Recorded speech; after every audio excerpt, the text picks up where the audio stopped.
Hello there guys, and welcome to another one of my review. Today we're going to be talking about the most popular European SUV on sale today, the car with the biggest sales in sheer numbers. This is the facelifted Dacia Duster. The Duster wrote history in 2010 when it came out because it became an instant hit in terms of sales, and it became the cheapest SUV you can buy in Europe. So fast forward to 2018, a second generation was launched. The second generation used basically the same underpinnings as the first one, but changed the engines a little bit. Now in 2021, we are looking at the facelifted version of the Duster, and we're going to talk about the main differences compared to the predecessor model. So in terms of design, not a lot has changed. Up front, you will notice the new headlamps with a Y-shaped LED daytime running light. This is a feature that Dacia is introducing on most of its models. It was first introduced on the Logan and Sandero, and now it's making its first appearance on the Duster as well. The car comes with LED lights. In case you were wondering, you can fit it with LEDs, but only on the low beams. The high beams are still halogen lights. Still up front, we have a slightly different grille, a slightly tweaked grille that doesn't have a lot of changes embedded in it. Some of us were expecting the new Dacia logo to be used on the Duster, but it seems like the Romanian company is looking to introduce the new brand image on the Bigster model, which is set to be launched in a few years, and it will be a bigger brother to the Duster. From the sides, you will notice the new wheels as well, because nothing much else has changed, but we do have a couple of new designs for the wheels, and it is important to point them out because you can get 16-inch or 17-inch wheels. All of them have this bicolor finish, and they have been optimized in a wind tunnel. The reason they did that is to reduce the drag coefficient, because they needed to hit some CO2 emission targets. And by using these new wheels and these new Continental Eco Contact 6 tires, they managed to reduce the CO2 emissions by 5 grams per kilometer. They also reshaped this rear spoiler at the top of the car to achieve the same effect. But other than that, nothing much has changed. And we still have these door sills that are quite prominent, and they are not covered by the doors. So when you're gonna get the car muddy, you will most likely ruin your pants getting in or out of the car. Round the back, the same story applies. Not a lot has changed, only the tail lights, which also feature a Y-shaped LED cluster, and that's about it. Not a lot has changed inside the Duster facelift either. What you will notice, of course, will be the new infotainment screen. Now, this is the same as the one in the Dacia Logan or Sandero. It's an 8-inch display that can be had in two different flavors. So you have the media display option or the media nav. Both of them have an 8-inch touch-sensitive screen, but the main difference is that the media nav system comes with wireless connectivity for Android Auto and Apple CarPlay, comes with a navigation system embedded in the screen, and comes with 2 additional speakers for the sound system. So instead of 4, you have 6 speakers. However, I would probably stick to the media display version. You don't need the extra speakers because they're not great anyway. And you don't need wireless connectivity because you're gonna use a cable to charge your phone while using CarPlay or Android Auto anyway. So I would stick to that version. Also, if you have Android Auto or Apple CarPlay, you will most certainly use Google Maps or Waze to get around, not the car's onboard navigation system. That's quite rudimentary. Other than that, a new feature is the fact that we have cameras on all sides of the car. And they are decent in good light, but when the light goes bad, they're barely usable. And last but not least, we have a new armrest. This is a new feature. The Duster didn't have an armrest before, and it's an adjustable one. It has a storage space of 1.1 liters, and it's quite useful. The seats also have a new textile cover. They look better than before, and they have new headrests, but they are still not that comfortable overall. I would prefer the ones in the new Logan or the new Sandero. On longer trips, longer than 2 or 3 hours, you start getting back aches. We also have a blind spot monitoring system on this car. You have an optional lane keeping assistant that will warn you when you go over the lines, and some more tech of that sort. Other than that, everything is the same. The plastic is just as bad as on the pre-facelift model. It's basically the cheapest in the segment right now. The overall design is the same. You have plenty of storage spaces everywhere, so it's a quite practical car. And you have 2 charging ports over here, one that can also be used to connect your phone to the media system. In the back of the new Duster, nothing much has changed. You have the exact same amount of room as on the pre-facelift model. So this is how a grown tall adult would fit inside this car. I'm 6 feet tall and about 250 pounds. This is how I fit behind a similarly sized person, because the driver's seat is adjusted to my comfortable driving position. So this is what you get. Not a lot of room. I am touching the backrest with my legs when I move them like this. And if I sit up straight, I also touch the roofline, just barely graze it. But not everyone is as tall and big as I am, so I think 4 adults would be comfortable inside this car for longer trips. You could probably sit 3 adults in the back, because the transmission tunnel is rather low, so that might be a good thing. The plastic is just as bad as it is up front, and just as bad as it was on the pre-facelift model, but we do get 2 USB chargers over here to make the transition and the trip a bit more comfortable. But you should know that this doesn't come as standard. This is an option on higher tier models. From behind the wheel, nothing much has changed in terms of ride quality on the Duster, but the facelift does bring a couple of important technical upgrades. Now, I'm referring, of course, to the 1.3 liter petrol engine that has been added to the range, along with this automatic 6-speed dual clutch gearbox. Now, this gearbox is actually making a comeback. It was on offer a while back, but it was retired for some reason by Dacia in the past. Now it's making a comeback on the Duster.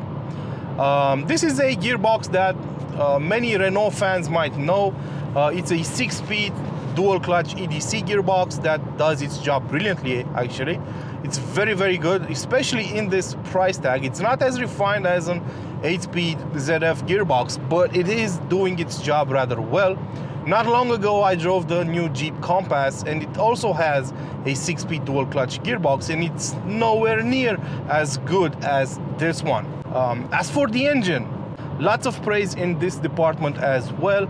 This is a power plant that was designed and developed by Renault in collaboration with Nissan and Daimler, the parent company of Mercedes-Benz. And this is an engine you will find in various power outputs on a number of cars across these 3 brands. So you'll find it on small front-wheel drive cars from Mercedes-Benz, for example. You'll find it on the A-Class, the CLA, and so on. You'll find it on Nissan models like the Nissan Qashqai, which is basically a rival for this car. You'll find it on a number of Renault models, and now you can find it on the Dacia Duster. In this application, it makes 150 horsepower and 250 Newton meters of torque.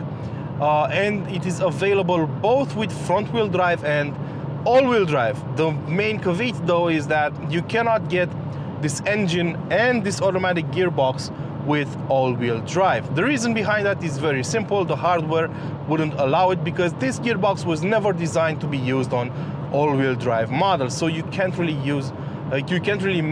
turn this car into an all-wheel drive setup. But you can get the engine with a manual gearbox and an all-wheel drive setup. Actually, if you want to get an all-wheel drive Duster, you only get 2 choices. You get the one I just mentioned with this petrol engine and a manual gearbox, and you also get a diesel engine, Blue DCI, 1.5 liter, a famous engine known for its reliability and its low fuel consumption, also with a manual gearbox and all-wheel drive. So basically, if you want all-wheel drive on this car, you have to get a manual gearbox. And all-wheel drive cars do come with the four-wheel drive lock system that splits the power evenly between the axles, and a couple of new tricks in terms of software for them. Other engines in the range include a 1 liter turbocharged petrol engine that's very famous, TCE mill with 90 horsepower or 100 horsepower on the LPG version. So that's basically it. None of them are available with all-wheel drive or with an automatic gearbox, only a manual 6-speed. And the LPG version now has a bigger tank, up to close to 50 liters. So combined with the petrol tank, you can get up to 1,000 kilometers out of one of those cars, which is mighty impressive. The ride quality on this car is pretty good, actually. You would expect that, considering the high ground clearance and the tall center of gravity. There's plenty of room for the suspension to absorb any imperfections in the road. Also, it is a very quiet suspension. You don't really hear it working at any kind of speed, actually. It's quite impressive. Now, the car isn't overall very quiet. The sound insulation could have been better. You notice that especially at higher speed. But with this engine under the hood, the atmosphere inside is very quiet overall, because the engine is very refined, well balanced, and the NVH levels are very low. So you only hear it when you go up over 3000 RPM. Other than that, it's very quiet, and the start and stop system works very well. It's well balanced, so you don't get a lot of judder whenever you start or stop the car. Of course, being such a high riding car, you will get a lot of body roll in corners, but I don't think anyone is expecting this car to be a fast one or a sporty one in any way. Speaking of which, this particular combination is the fastest Dacia ever made. The Duster in this configuration is the fastest Dacia ever made. 0 to 100 kilometers an hour happens in 9.7 seconds, and there's a top speed of 199 kilometers an hour, which is a shame because it could have been 200, but I guess you could reach 200 if you really want to. Not neck-breaking figures, but good enough for most driving situations. But what about the fuel consumption? Well, around town I saw an average fuel consumption of about 8.5 liters, 8 to 8.5 liters of fuel, of petrol for each 100 kilometers covered.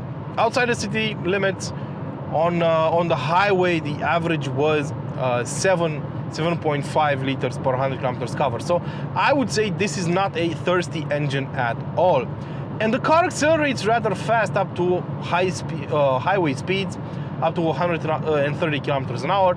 Overtaking is easily done up to 150 kilometers an hour, and the gearbox responds rather well to your inputs whenever you decide to accelerate. Of course, as I said, you shouldn't expect incredible acceleration figures. Also, there is a hint of torque steer. When you press and mash the gas pedal, all of a sudden the gearbox will change into a lower gear, and the front wheels will lose traction slightly, leading to some torque steer, but it's nothing to be afraid of. It is, however, the first Dacia I've ever driven with torque steer. So right now I would probably talk about the downsides of the car. One of them would be the seats. Even though the suspension is comfortable, the seats are not really that great. They didn't change the overall shape of the seats, they only changed the headrests, and they are a bit on the stiffer side of things, not really that supportive, and they will cause some back pain after, let's say, 3 hours behind the wheel. At this point I would probably talk about the pricing, but it will depend on the market you're in. Dacia Duster used to be the cheapest SUV, compact SUV in its segment a while back, but that's no longer the case because on certain markets you have the SsangYong Tivoli on sale, and most of the time it will be cheaper than this car. It's only a 100 euro difference, but it is cheaper. So in most places the Duster will be the cheapest SUV you can buy, but in some places it will be a runner-up in that regard. So depending on where you're at, the pricing will vary, but it's still a very good it still has a very good bang for the buck ratio. With this engine, I think it's a actually decent car. It's a very good car for 2021. It has all this new technology, so no issues whatsoever. The issues where you will notice a drawback are the interior materials, the quality of the interior materials, and maybe the road noise you get at higher speeds. But that's about it. Other than that, this is a very cheap car to maintain. It's a cheap car to buy, and it is actually worth the money. It is the best-selling car in its segment by quite a big margin compared to everything else on the market. And that says a lot. Mainly that it was cheap, but also that people are quite satisfied with it and keep buying it. That's it. This has been my review of the new Dacia Duster Facelift. I hope you guys enjoyed it. I'm sure I didn't cover every topic, every single question you might have about it.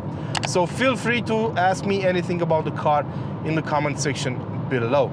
Until next time, don't forget to feed your passions. And of course, subscribe.